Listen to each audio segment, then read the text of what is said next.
Sou grata a ele, à equipe SES e também aos meus queridos colegas que estiveram com a gente nessa caminhada. Como o professor nos ensinou, ninguém larga a mão de ninguém. Então, eu desejo a todos muitas felicidades, tanto aos que tiveram sucesso e aqueles que não tiveram o meu apoio, porque eu tenho certeza que eles vão passar no próximo exame. Então, uma boa noite a todos e fiquem com Deus. A pós-graduação da Faculdade SES é o que você precisa para turbinar a sua vida profissional no mundo do direito. Isso porque elas são totalmente práticas. Sim, temos professores e coordenadores que são referências no mundo acadêmico, são aqueles que escrevem as obras e que têm as decisões proferidas pelos principais tribunais do país. Mas aqui a gente não preza só por isso, a gente quer que eles passem para vocês toda a maneira prática de interpretar o direito para os clientes de vocês. Então, quando você sai da faculdade e chega para fazer uma pós-graduação da Faculdade SES, você encontra todo mundo, todo um arcabouço que vai fazer você entender o direito nos anos que a gente está vivendo e que vai te possibilitar estar muito mais bem preparado para os desafios que vêm a seguir. Então, venha olhar as pós-graduações em até 12 meses e você sair totalmente transformado para encarar a realidade do direito no país. Vamos juntos!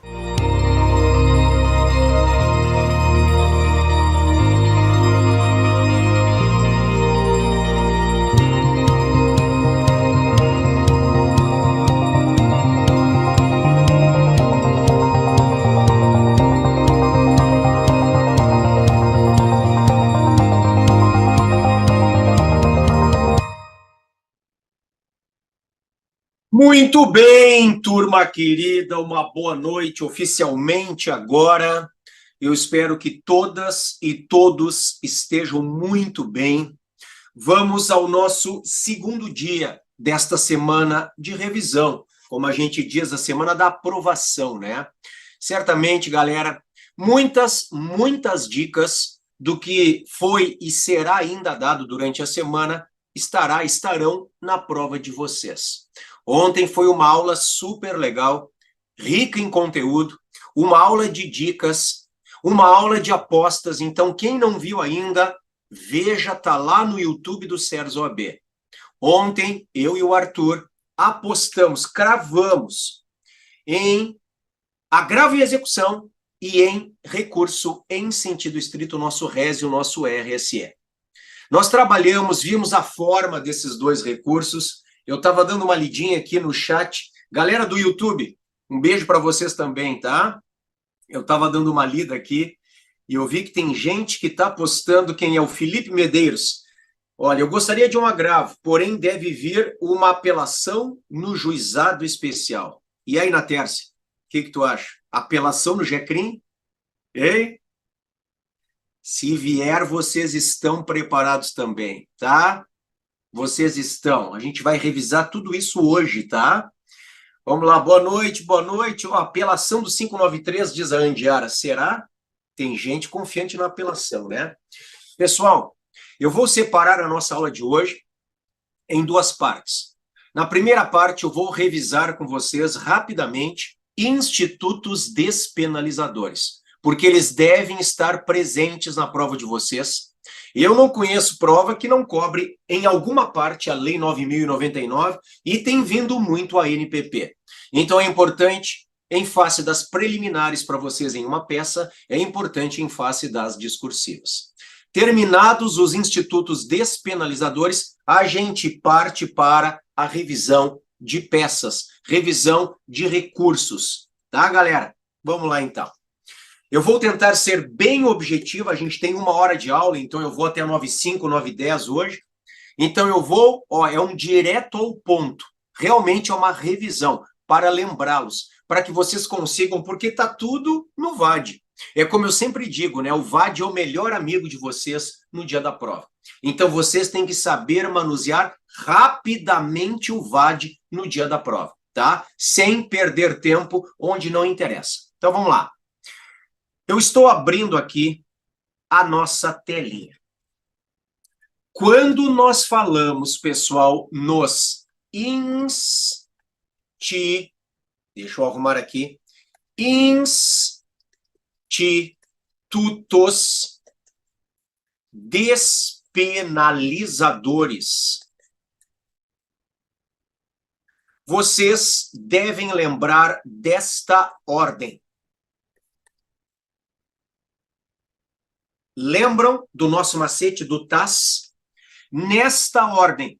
Então, primeiro, o promotor tem que ver se é caso de transação penal. O T de transação penal.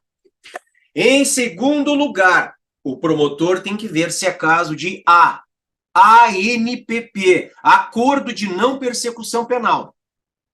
E em terceiro lugar, se o promotor oferecer a denúncia, deve verificar se cabe ou não cabe o S de suspensão condicional do processo, o sursis processual. Então, nesta ordem, lembrem do TAS, o nosso macete aqui. Bom, eu vou falar um pouquinho sobre a transação penal, um pouquinho sobre o ANPP e um pouquinho sobre a suspensão condicional do processo. Avancei. Transação. T, então, de transação penal. Fundamento legal da transação penal, pessoal, artigo 76 da Lei 9.099 de 95, a Lei do GECRIM, a Lei do Juizado Especial Criminal. Dentre outros requisitos que nós veremos. Talvez aquele mais importante, aquele que salta aos olhos quando vocês lançarem o olhar ali no enunciado. Vejam se é uma infração de menor potencial ofensivo. Ou seja, vocês vão oferecer a transação penal no caso de contravenção. E aqui, galera, não interessa a pena. Se é contravenção, pouco importa a pena. É uma infração de menor potencial ofensivo. Ou crime com pena máxima até 2 anos. Galera, pena máxima. A transação penal se preocupa com a pena máxima do crime. Ou é uma contravenção, independentemente da pena, mas não deve cair contravenção. Pela tradição da FGV, deve vir um crime com pena máxima até 2 anos. Então, vamos lá. Eu estou abrindo para vocês a 9.099. Vamos ao Juizado Especial Criminal. Abrir. Vocês vão buscar, em caso de dúvida, o conceito de IMPO, de infração de menor potencial ofensivo, aqui no 61. O 61 nos diz o que são as infrações penais de menor potencial ofensivo. Lembrem, são todas as contravenções, pouco importa a pena, e agora importa. Os crimes a que a lei comine pena máxima não superior a 2 anos, cumulado ou não com multa. Os crimes com pena máxima até 2 anos. Galera, os requisitos da transação penal estão aqui no 76. Havendo representação. Vejam, isso se for um crime de ação penal pública condicionada à representação. Ou tratando-se de crime de ação penal pública incondicionada, atenção, não sendo caso de arquivamento, porque, pessoal, se é caso de arquivamento, o promotor tem que arquivar. Então, não é caso de arquivamento. O MP poderá propor a aplicação imediata de pena restritiva de direitos ou multas a ser especificada na proposta. Esta é a proposta de transação penal.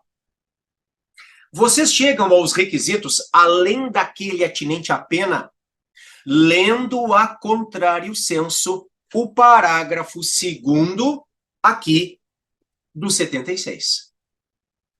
Não se admitirá proposta se ficar comprovado ter sido o autor da infração condenado pela prática de crime a pena privativa de liberdade por sentença definitiva. Então, veja, se o cliente de vocês, na prova, foi condenado por contravenção, cabe transação penal. Se ele foi condenado por crime, mas a pena não é privativa de liberdade, por exemplo, é restritiva de direitos, cabe transação penal. Se ele foi condenado por um crime a uma pena privativa de liberdade, mas ainda não transitou em julgado, não é uma sentença definitiva, cabe transação penal. Em segundo lugar, vejam, não cabe se ficar comprovado ter sido o agente beneficiado anteriormente, no prazo de 5 anos, pela aplicação de pena restritiva ou multa nos termos deste artigo. Em outras palavras, pessoal, se o cliente ele foi beneficiado com outra transação penal nos últimos 5 anos, não cabe. E depois vocês verão um requisito subjetivo, que pouco é explorado pela FGV. É claro que vocês têm que saber, mas pouco aparece na prova. A FGV muito mais se preocupa com requisitos objetivos do que, olhem só, com este aqui, abrir. Não indicarem os antecedentes, a conduta social, a personalidade do agente, bem como os motivos e as circunstâncias ser necessária e suficiente à adoção da medida. Então, eu estou dizendo para vocês, se cair transação penal ou um crime que admita transação penal, comecem sempre vendo a pena. Se o crime tem, abrir, pena máxima não superior a 2 anos, abram o olho porque é caso de transação penal, a não ser que esteja presente alguma hipótese do parágrafo 2º do 76 que nós acabamos de ler. Pessoal, atenção agora. A transação penal prefere ao ANPP. Porque, às vezes, o crime, ele aceita tanto transação penal quanto a ANPP. Se o crime aceitar os dois benefícios, prefiram a transação penal. A transação penal prefere ao ANPP. É por isso que o nosso macete é o TAS, nesta ordem. Primeiro a transação, depois a ANPP e, no final, a suspensão condicional do processo. Caso não seja hipótese de transação penal, vamos para o segundo degrau. Abrir. Avancei. Vamos para o acordo de não persecução penal, o ANPP. ANPP, o acordo de não persecução penal. Fundamento legal tem que estar marcadinho no VAD de vocês, o 28A do CPP. Dentre outros requisitos, vocês precisam de um crime com pena mínima inferior a 4 anos. Vocês estão vendo que agora não é mais a pena máxima, agora é a pena mínima. Agora a pena mínima tem que ser menor do que 4 anos, galera. Não é igual a 4 anos, pessoal. É menor do que 4 anos, tá? Vamos lá, então. Nós vamos até o CPP para vermos quais são todos os requisitos do ANPP. Lembrem, falamos disto ontem. Caso inove a banca FGV e cobre um RESE, um recurso em sentido estrito, porque o juiz não homologou a ANPP, vocês terão que no RESE abrir um tópico do cabimento do ANPP. E aí vocês vão ter que falar, abrir o CPP, de cada um destes requisitos. Está na tela o artigo 28A do CPP. Primeiro requisito, pessoal, não é caso de arquivamento. De novo, hein, pessoal? Não é caso de arquivamento, que nem nós vimos na transação penal. Segundo requisito, o investigado, que será o cliente de vocês, confessou. A lei exige uma confissão formal e circunstanciada. Formal, porque ela acaba sendo formalizada num termo de declarações, no papel, e circunstanciada porque fala do crime e de todas as suas circunstâncias. Prática de infração penal sem violência ou grave ameaça. Deixa eu parar aqui. Ainda que a lei não o diga, hoje A jurisprudência dos tribunais superiores vai dizer que o ANPP pressupõe que o crime seja sem violência ou grave ameaça à pessoa. Ainda que a lei não o diga expressamente. A pessoa. Porque se houver violência à coisa, cabe, por exemplo, um furto qualificado pelo arrombamento. Então a jurisprudência vai dizer não pode ser crime com violência ou grave ameaça à pessoa. Uma lesão corporal, claro, um homicídio, obviamente, tá? Um crime de roubo, obviamente, tá? Violência ou grave ameaça à pessoa, não. Voltei ao CPP. Olhem a pena agora. A lei diz com pena mínima inferior a 4 anos. Não é pena mínima igual a 4 anos. É pena mínima menor do que 4 anos. Pena mínima menor do que 4 anos. E aí o MP poderá propor o ANPP. Mas vocês devem cuidar o parágrafo 2º do 28A. Porque não cabe a ANPP nestas hipóteses do parágrafo 2º. Se for cabível transação penal de competência dos juizados especiais criminais nos termos da lei. Vocês estão vendo? É por isso que se couber transação penal, vamos para a transação penal. Se couber transação penal, não cabe a ANPP. Vamos preferir a transação penal. Segunda hipótese, não cabe ao ANPP se o investigado for reincidente, ou se houver elementos probatórios que indiquem conduta criminal habitual, reiterada ou profissional, exceto se insignificantes às infrações penais pretéritas. Não cabe ao ANPP no caso de ter sido o agente beneficiado nos 5 anos anteriores ao cometimento da infração, em acordo de não persecução penal, em transação penal ou em suspensão condicional do processo. Vocês estão vendo que abre o leque agora, né? Porque lá na transação penal, não cabe transação penal agora, se nos últimos 5 anos ele recebeu outra transação penal. Agora no ANPP, não cabe a ANPP agora, se nos últimos 5 anos ele recebeu transação penal, suspensão condicional do processo ou outro ANPP. Abre-se o leque no ANPP. E ainda, pessoal, não esqueçam deste inciso 4º, violência doméstica. E vejam que a lei não restringe apenas para a vítima mulher, porque a lei diz assim, nos crimes praticados no âmbito de violência doméstica ou familiar. Vocês estão vendo? Não é contra a mulher. Até aqui é qualquer violência doméstica ou familiar contra qualquer vítima. Ou, agora entra a mulher, praticados contra a mulher por razões da condição de sexo feminino em favor do agressor. Então não cabe no caso de violência doméstica. Pessoal, não cabe no caso de Maria da Penha. A Maria da Penha não aceita o ANPP. Como a Maria da Penha, eu já vou lembrá-los disso aqui também, não aceita a transação penal e nem suspensão condicional do processo.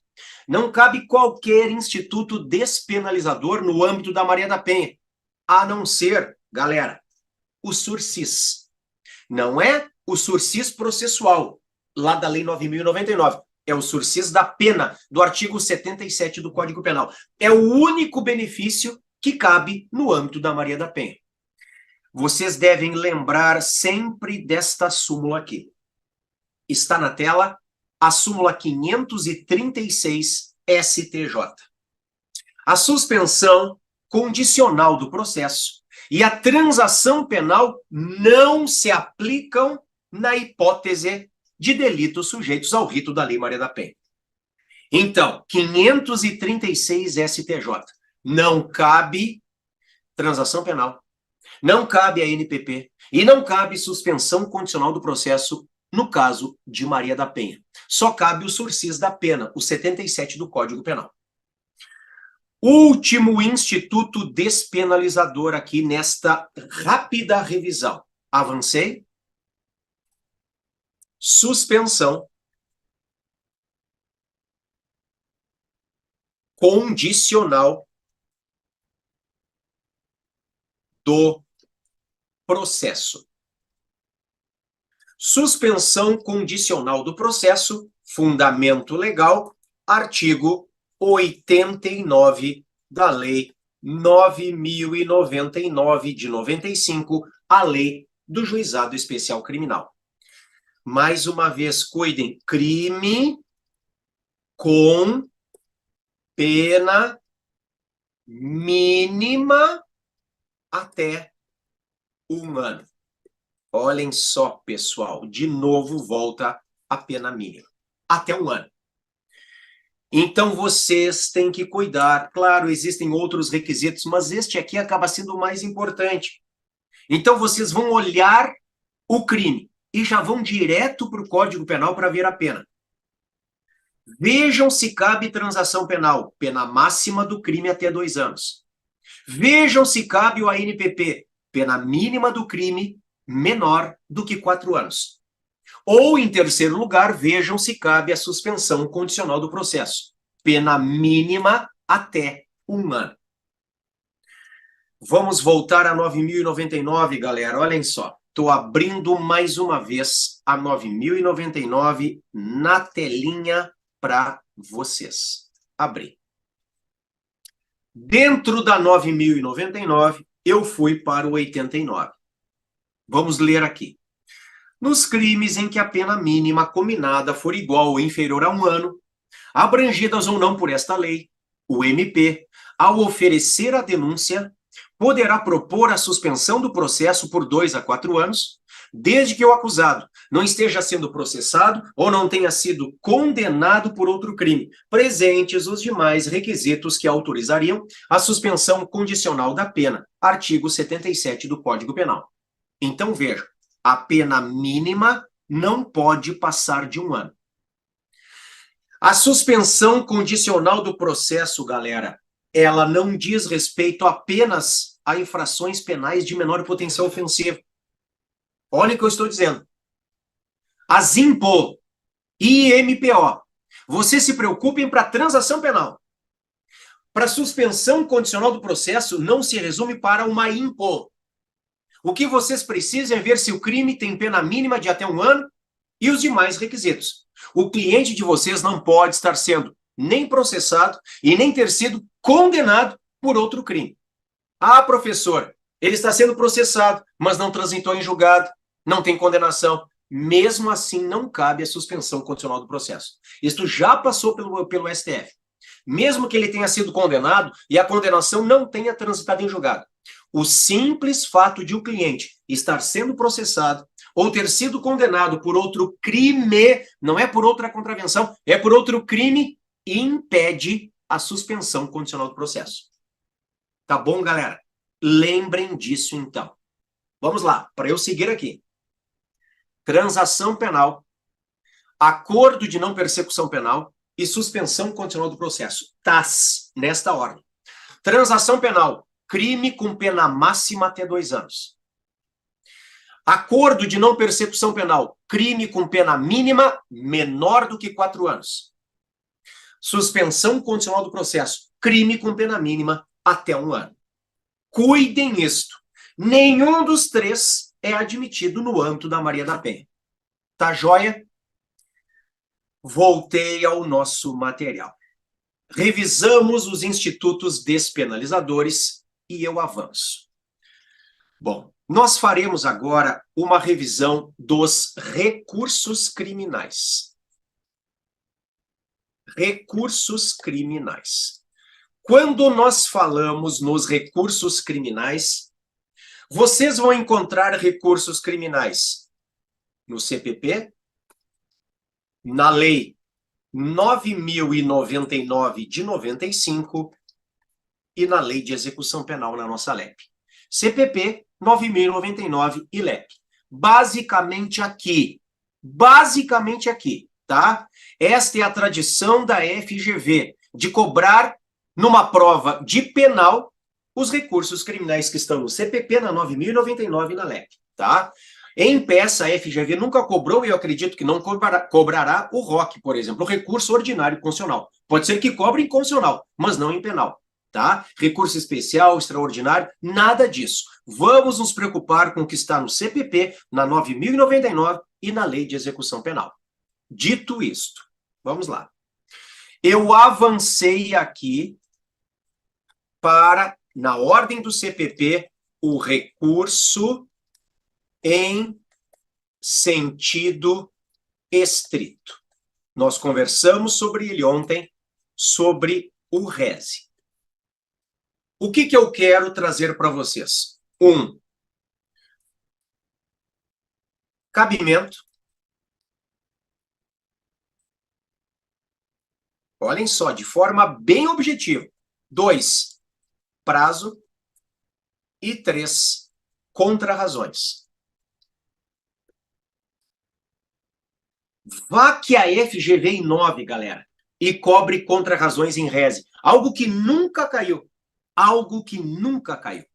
Então, vamos revisar a partir de agora, pessoal, os recursos criminais, sempre com estes 3 tópicos: cabimento, prazo e contrarrazões. Vamos lá, então. Qual é o cabimento do rese? Nós vimos ontem, o rese serve para atacar decisões interlocutórias que estão no 581 CPP. Se vocês quiserem saber quando cabe o rese, basta que vocês abram o CPP. Está na tela. E vocês se dirijam até o 581. Caberá recurso no sentido estrito da decisão, despacho ou sentença. Quais são as decisões mais importantes aqui para vocês lembrarem? O inciso 1, a decisão que não recebe a denúncia ou a queixa. Agora, pessoal, tem uma pegadinha. Eu já falei para vocês dessa pegadinha. Vocês lembram qual é? Se vocês forem atacar a rejeição da denúncia ou da queixa, vocês têm que pensar direto no rese. 581, inciso 1. Embora ali no inciso 1 fale não recebimento é a mesma coisa que rejeição. Antes de mais nada, quais são as hipóteses de rejeição? Tem que estar tudo marcadinho no VAD de vocês. As hipóteses de rejeição são aquelas, galera, que estão no 395 CPP. Abri mais uma vez o CPP, desci ao 395. Lembrem que o 395 não traz mérito, são todas hipóteses formais, processuais. A denúncia ou queixa será rejeitada quando for manifestamente inepta, faltar pressuposto processual ou condição para o exercício da ação penal, faltar justa causa para o exercício da ação penal. São as hipóteses de rejeição do 395. Galera, se cair na prova e nós tivermos que atacar a decisão do juiz que rejeita a denúncia do MP ou a queixa do querelante, usem o rese 581, inciso 1 do CPP. A não ser, e aí vem a pegadinha, que esta decisão se dê no âmbito do Juizado Especial Criminal. Porque lá no GECRIM cabe apelação. Artigo 82 da 9.099. Então, cuidado. Qual é o recurso que ataca a decisão de rejeição da denúncia ou da queixa? Depende. Se esta decisão não se dá no âmbito do Juizado Especial Criminal, cabe o rese 581, inciso 1. Se esta decisão se dá no âmbito do Juizado Especial Criminal, a apelação, com base no 82 da 9.099. Tá? Voltei ao nosso material. Olhem lá. 2, prazo. 3, contrarrazões. Muito bem. Vocês já sabem, até porque nós já falamos disto ontem, abri de novo o CPP e voltei para o 581. Vamos lá. Eu falei para vocês que os dispositivos mais importantes são, então, eu falei do inciso 1. É importante, obviamente, o inciso 4, que provavelmente é o que cairá na prova, se vier o rese, para atacar a decisão de pronúncia. E aqui vocês não podem esquecer do meu macete. Vogal anda com vogal, consoante anda com consoante. Então, para atacar a P, pronúncia é uma consoante, cabe o R, o rese, é uma consoante também. Agora, para atacar a I é uma vogal, impronúncia, cabe A, uma vogal, apelação, 416 do CPP. Então, para atacar a pronúncia, 5814. Para atacar a impronúncia, 416 é a apelação, tá? Outro dispositivo importante aqui para vocês, claro, eu fui lá para o final, é a decisão do juiz que recusa homologação à proposta de acordo de não persecução penal previsto no 28A. Vocês vão usar o tempestivamente com base aqui no 586. Este recurso é interposto no prazo de 5 dias. Isso nós já falamos, por isso que eu estou indo um pouquinho mais rápido. A não ser que caia, eu duvido isto, mas vá que, né? Caia o recurso para atacar a lista de jurados, quando então, excepcionalmente, o prazo é de 20 dias.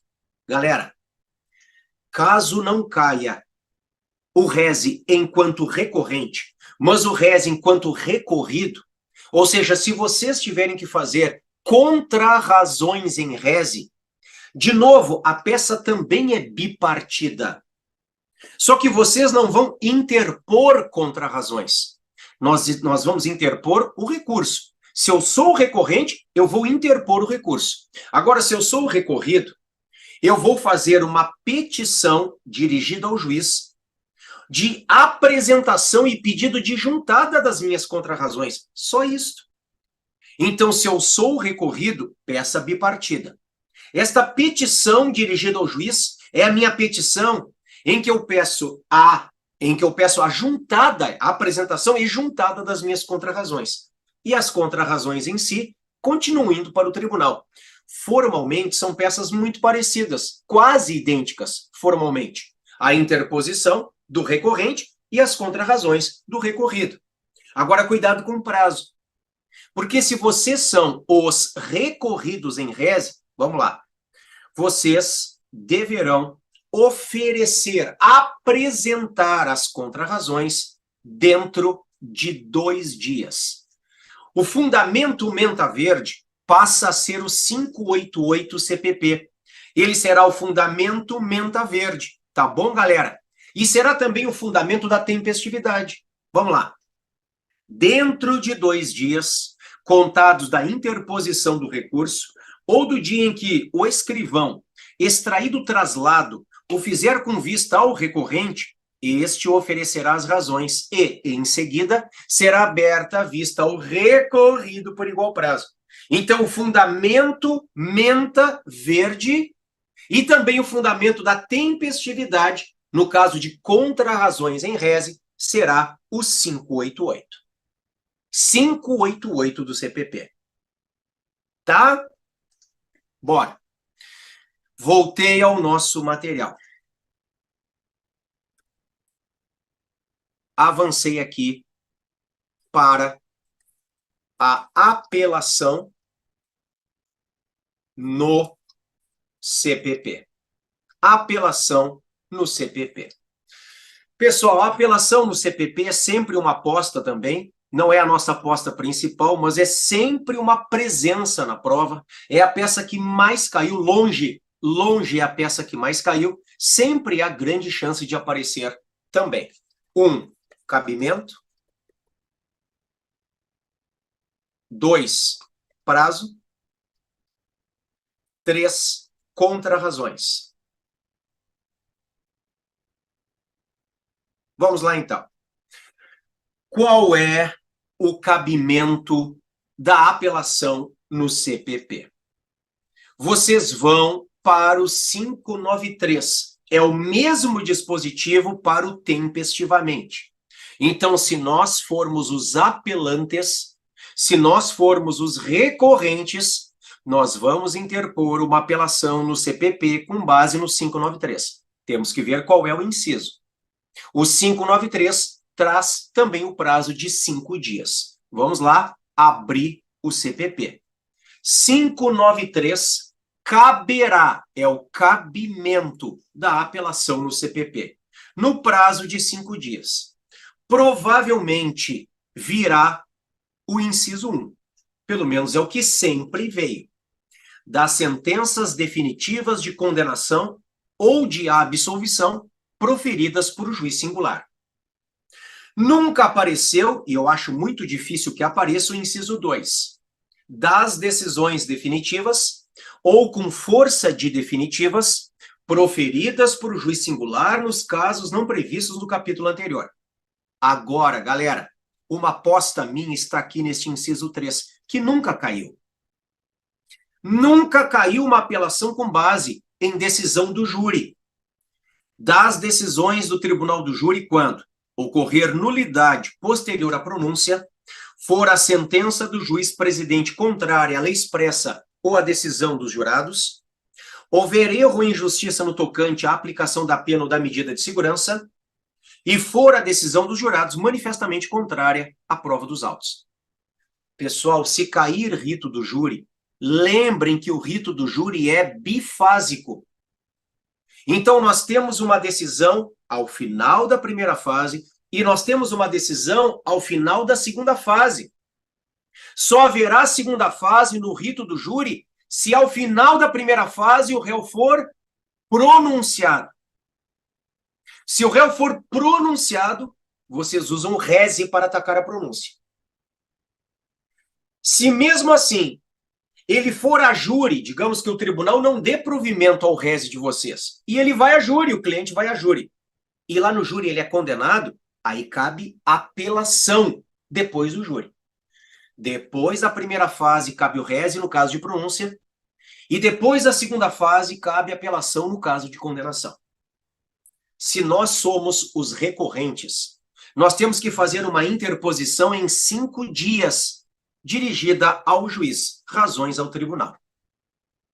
Agora, galera, se nós somos os recorridos, vocês vão usar o fundamento menta verde e também o fundamento da tempestividade no 600 CPP. E o prazo passa a ser 8 dias, tá? Abri aqui de novo o CPP. Galera, eu tô vendo que vocês estão cheios de comentários aqui no chat. No YouTube também a gente está com... Já teve 150 pessoas, está com 140 agora, tá? Desculpem que eu não estou dando atenção para vocês para tentar passar todo o conteúdo para vocês aqui que eu posso. Voltei ao CPP. Artigo 600, interessa o que eu estou marcando a primeira parte.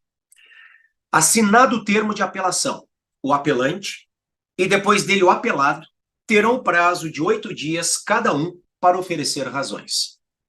Então, se nós somos os apelados e nós tivermos que oferecer contra-razões de apelação, é uma peça bipartida também. Nós vamos fazer a apresentação e o pedido de juntada para o juiz em 8 dias. E depois vamos anexar as contra-razões em si para o tribunal. Tudo em 8 dias. 8 dias é o prazo das contra-razões do CPP. Tá? É diferente agora na 9.099, galera. Olhem só. Abri e avancei. Apelação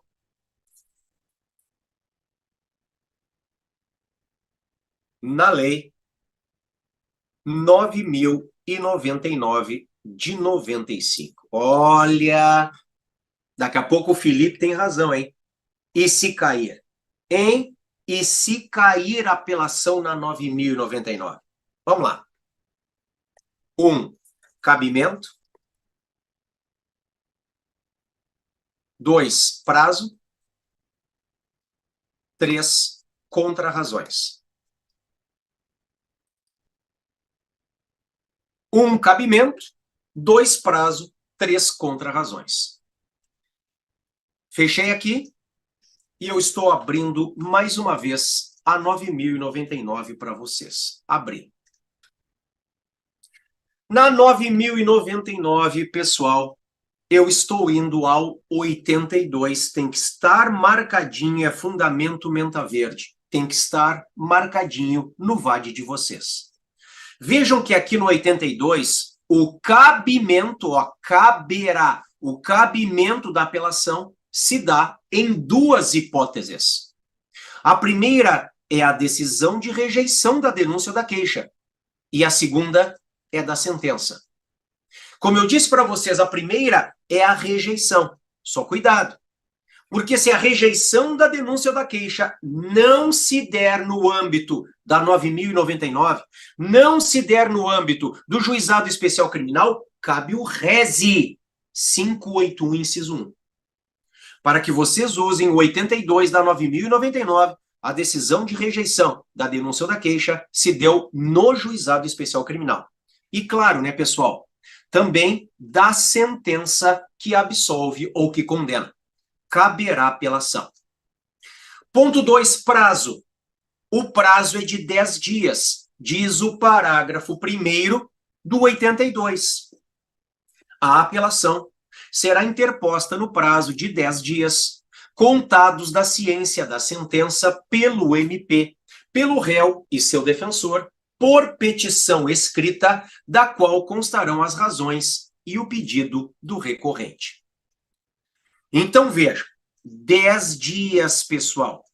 Nós faremos uma peça bipartida também.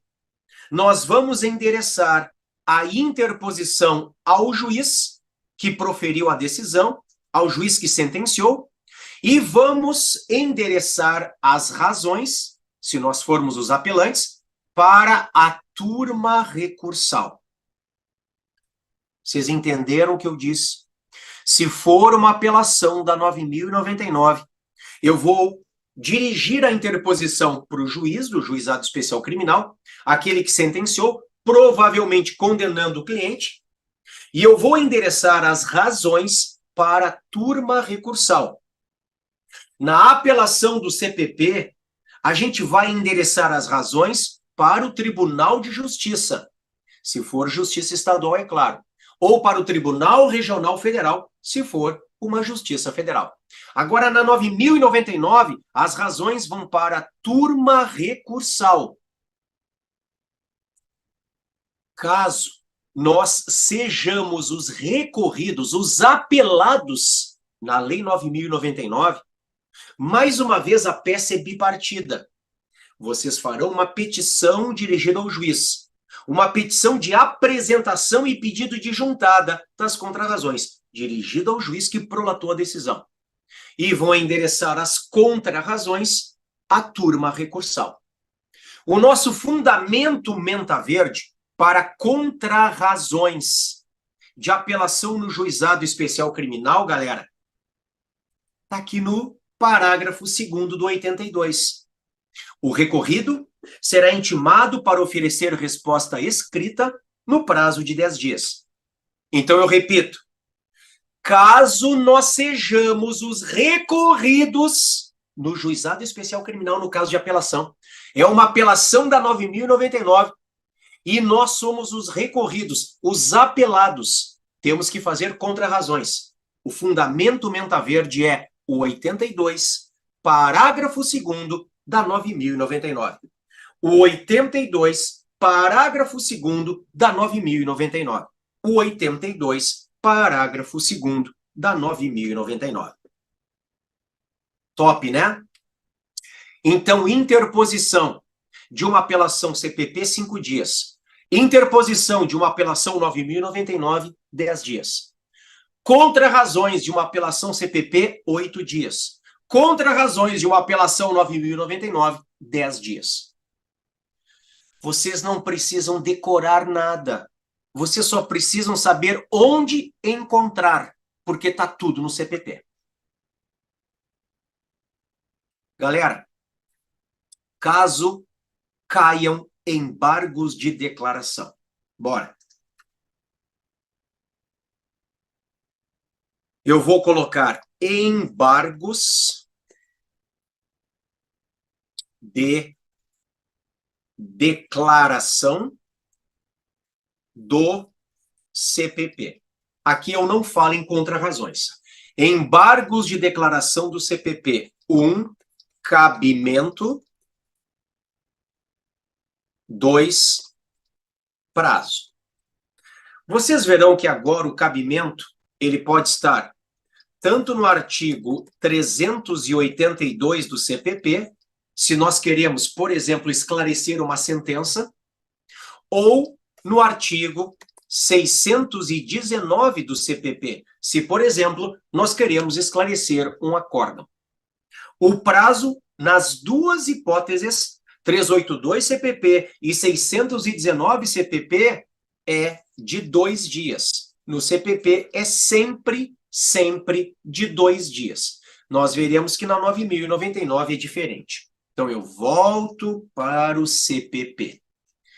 Abri o CPP, eu quero que vocês saibam manusear rapidamente o CPP. Eu fui para o 382. Olhem em que contexto que eu estou aqui. Da sentença. No contexto da sentença. Imaginem que o juiz prolatou uma sentença, mas eu não consigo entender a sentença.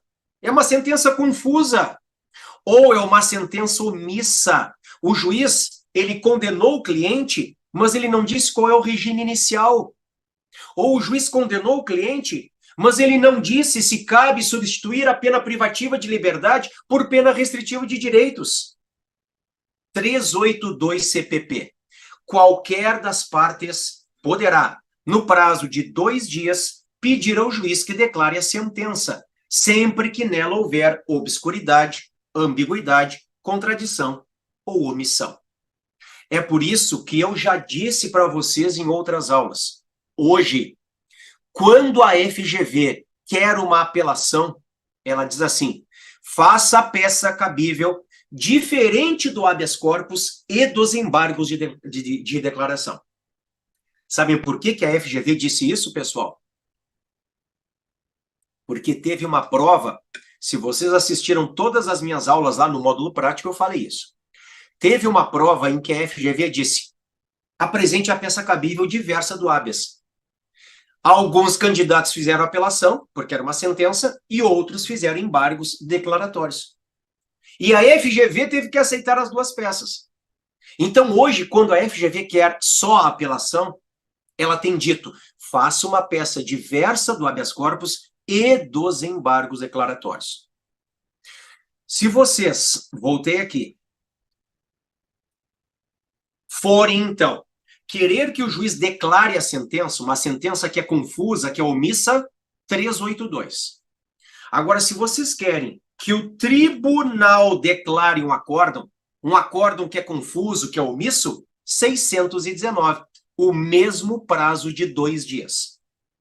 Aos acórdãos proferidos pelos tribunais de apelação, câmaras ou turmas, poderão ser opostos embargos de declaração, no prazo de 2 dias, contados da publicação quando houver na sentença ambiguidade, obscuridade, contradição ou omissão. Galera, embargos declaratórios não servem para modificar a decisão, hein? Se vocês querem modificar a decisão, é apelação. Os embargos declaratórios servem para aclarar, declarar uma decisão que é confusa ou que é omissa. Se vocês quiserem modificar a decisão, é apelação. E nada impede, e aliás é bastante comum, fala alguém para vocês que trabalha com direito criminal todos os dias há 25 anos. É muito comum que muitas vezes a gente oponha embargos declaratórios contra a sentença, o juiz decide e depois a apelação. Nada impede, pelo contrário, é bastante comum. Então, no CPP, os declaratórios em 2 dias. Agora, galera, abriu o nosso material. Caso nós estejamos no âmbito da 9.099, vamos lá. Embargos de declaração da Lei 9.099 de 95. 1, cabimento. 2, prazo. Vocês verão que agora nós vamos para o artigo 83 da Lei 9.099 de 95. E vocês verão que o prazo aumenta para 5 dias. Aquele prazo que no CPP é de 2 dias, na 9.099, passa para 5 dias. Então, fechei aqui e eu estou abrindo mais uma vez para vocês Juizado Especial Criminal na telinha. 9.099. Cabem embargos de declaração quando, em sentença ou acórdão, houver obscuridade, contradição ou omissão. Olhem o prazo. Os embargos de declaração serão opostos por escrito ou oralmente no prazo de 5 dias, contados da ciência da decisão. 5 dias! Enquanto que no CPP são 2. Na 9.099 são 5. Galera, não vamos confundir os embargos declaratórios com os embargos infringentes e de nulidade. Eu, inclusive, fiz um dos meus simulados trazendo para vocês os infringentes. Nunca caíram. Vá que. Se vocês fizeram o meu simulado embargos infringentes, bom, vocês não terão qualquer surpresa se aparecer na prova. Vamos lá. Abri o nosso material e eu estou colocando embargos infringentes e de nulidade. Galera, 1, cabimento. 2, prazo.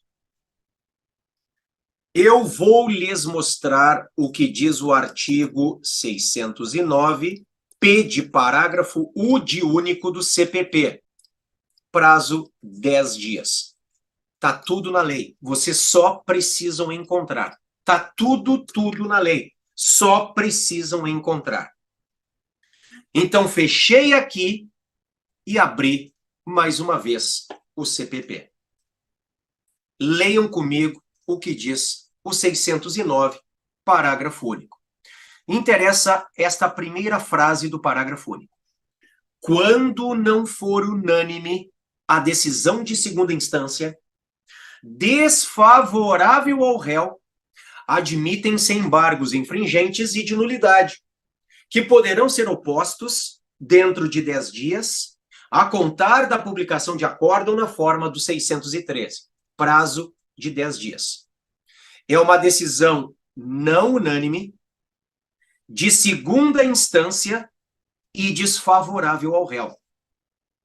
É uma decisão não unânime, de segunda instância e desfavorável ao réu. Então eu já vou passar para vocês o que vai cair. Vai cair que o Tribunal de Justiça está decidindo uma apelação. Vocês interpuseram uma apelação. Ou o Tribunal de Justiça está decidindo um rese. Vocês interpuseram um rese. Ou, é a terceira e última hipótese, o Tribunal de Justiça está decidindo um agravo em execução. Vocês interpuseram um agravo em execução. Então, vocês interpuseram um recurso no tribunal. Seja uma apelação, ou um rese, ou um agravo em execução. O tribunal decide num órgão colegiado. São 3 desembargadores. Se a decisão do tribunal der 3-0, acabou. Não cabem os infringentes e os de nulidade. Só cabem os infringentes e os de nulidade se a decisão não for unânime e contra o réu. Em outras palavras, deu 2-1 contra o cliente de vocês. São 3 desembargadores. Um deles levou a tese de vocês. Vocês ganharam um votinho, mas perderam no conjunto. Então, deu 2-1 contra o réu. Vejam que os embargos infringentes e os de nulidade são recursos privativos da defesa. O MP não maneja embargos infringentes ou de nulidade. Tá, pessoal? Então, julgando uma apelação, ou julgando um rese, ou julgando um agravo em execução, o tribunal decidiu contra o réu de forma não unânime. Deu 2-1 contra o réu. Salim, quando é que eu uso os infringentes? Ou quando é que eu uso os de nulidade? Galera, vocês usam os infringentes quando esta divergência, vejam, não é 3-0, é 2-1. A divergência diz respeito ao mérito. Então, o tribunal, analisando uma tese de mérito da apelação de vocês a respeito da legítima defesa, ou a respeito da pena, ou a respeito de uma majorante, analisando o mérito, o tribunal decidiu por 2-1 contra o réu. Agora, se o tribunal decidisse 2-1 contra o réu em uma preliminar de nulidade que vocês tivessem suscitado, vocês iriam opor embargos de nulidade. Os embargos infringentes têm relação com o mérito, divergência relacionada ao mérito. Embargos de nulidade traz uma divergência relacionada à matéria de nulidade processual. Sempre deu 2-1 contra o cliente de vocês no tribunal. Galera, vocês vão fazer uma peça bipartida também, se caírem os infringentes. Se vocês fizerem o meu simulado, vocês já sabem, tá tudo lá. Vocês vão dirigir a oposição, ou seja, a interposição dos infringentes, vale também para os de nulidade, para o desembargador relator do recurso que está no tribunal. Seja a apelação, seja o résio, seja o agravo em execução. Vão dirigir para o desembargador relator. Enquanto que as razões em si dos infringentes, ou dos de nulidade, serão endereçadas ao órgão colegiado. Digamos que a apelação de vocês esteja na 10ª Câmara Criminal do TJRJ. Vocês, e aí deu 2-1 contra o réu, vocês iriam endereçar os infringentes para o desembargador relator, lá da 10ª Câmara Criminal, responsável, então, pela relatoria da apelação, e as razões em si para toda a Câmara Criminal, no meu exemplo, a 10ª Câmara Criminal do TJRJ. As razões para o colegiado e a oposição / interposição para o desembargador relator. Vamos lá. Quero terminar tudo isso aqui com vocês antes de acabar a aula. Voltei ao nosso material. Galera, tem um recurso que é muito pouco usado. Ainda não caiu. Vaquê, né? Vaquê. Chamado carta testemunhável. A carta testemunhável. 1 cabimento. 2 prazo. 1 cabimento, 2 prazo. Eu vou lhes mostrar o que está no artigo 639 e seguintes do CPP.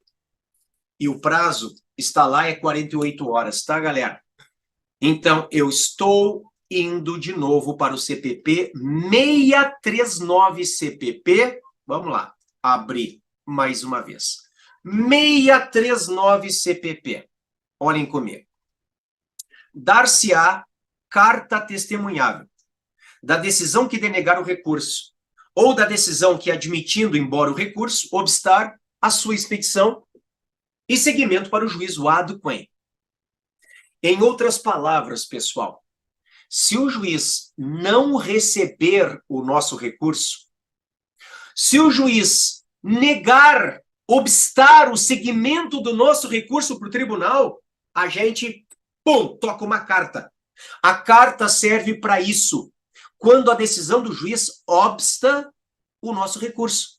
Quando o juiz não dá seguimento ao nosso recurso. Quando o juiz não recebe o nosso recurso. É a carta. Só que tem uma pegadinha. Se o recurso que foi denegado é a apelação, cabe o rese. Veja, se o juiz denegar qualquer recurso, cabe a carta. A não ser que o recurso denegado seja apelação. Porque aí, abri aqui o nosso CPP, cabe o rese. Lembrem desta exceção, eu fui para o 581 de novo. Caberá o recurso no sentido estrito da decisão, olhem o que diz o inciso 15, que denegar a apelação, ou a julgar deserta. Então lembrem, Para nós atacarmos a decisão que denega recursos, cabe a carta. A não ser que o recurso denegado seja apelação.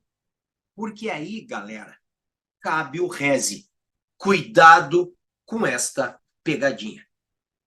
Tá? Para eu terminar a nossa aula. Falamos ontem também, mas como é uma das nossas apostas principais, falarei de novo. Agravo em execução.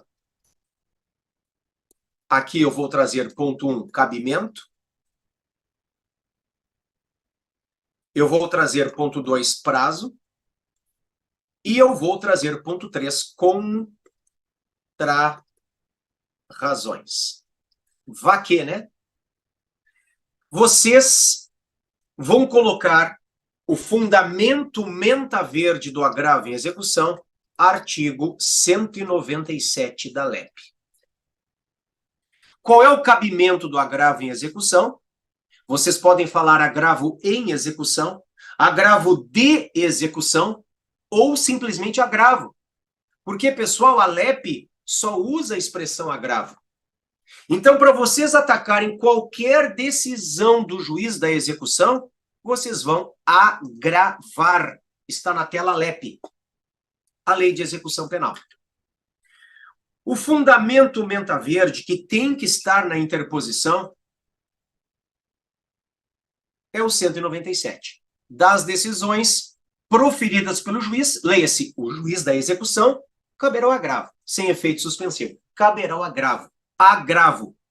Então, voltei. O cabimento é atacar decisões do juiz da... atacar decisões do juiz da execução. Agora sim. O prazo é de 5 dias. E aí vocês vão colocar o tempestivamente com fundamento na súmula 700 STF. O tempestivamente está aqui, na súmula 700 STF. O tempestivamente está na súmula 700 STF. E as contrarrazões terão como fundamento menta verde o artigo 588 do CPP. Mas, professor, não é o dispositivo do rese? É o dispositivo do rese. Mas é como nós falamos ontem. Como a LEP, pessoal, é omissa em relação ao prazo, ao rito e à forma do agravo, a gente usa o prazo, o rito e a forma do rese, no agravo. Então, o que vai diferenciar é o cabimento. Porque o rese, ele cabe para atacar decisões interlocutórias que estão no 581 CPP. Enquanto que o agravo em execução, ele cabe para atacar decisões do juiz da execução. O fundamento menta verde é o 197. E o tempestivamente está aqui, galera. Vocês vão usar esta súmula do STF. No tempestivamente, vocês vão usar esta súmula do STF. Tem que estar marcadinha no VAD de vocês. É de 5 dias o prazo para a interposição de agravo contra a decisão do juiz da execução. É de 5 dias. Então, o agravo é interposto em 5 dias, no mesmo prazo do rese. Agora, galera, se nós formos os agravados, os recorridos, nós temos que fazer uma petição de apresentação e pedido de juntada das nossas razões, dirigida a petição para o juiz da execução. E as razões, desculpem, e as contrarrazões em agravo para o tribunal. O fundamento menta verde das nossas contrarrazões, eu abri de novo o CPP, estará aqui, no 588. Ou seja, é o mesmo fundamento das contrarrazões do rese. Vocês vão usar o 588 também para contrarrazões no agravo.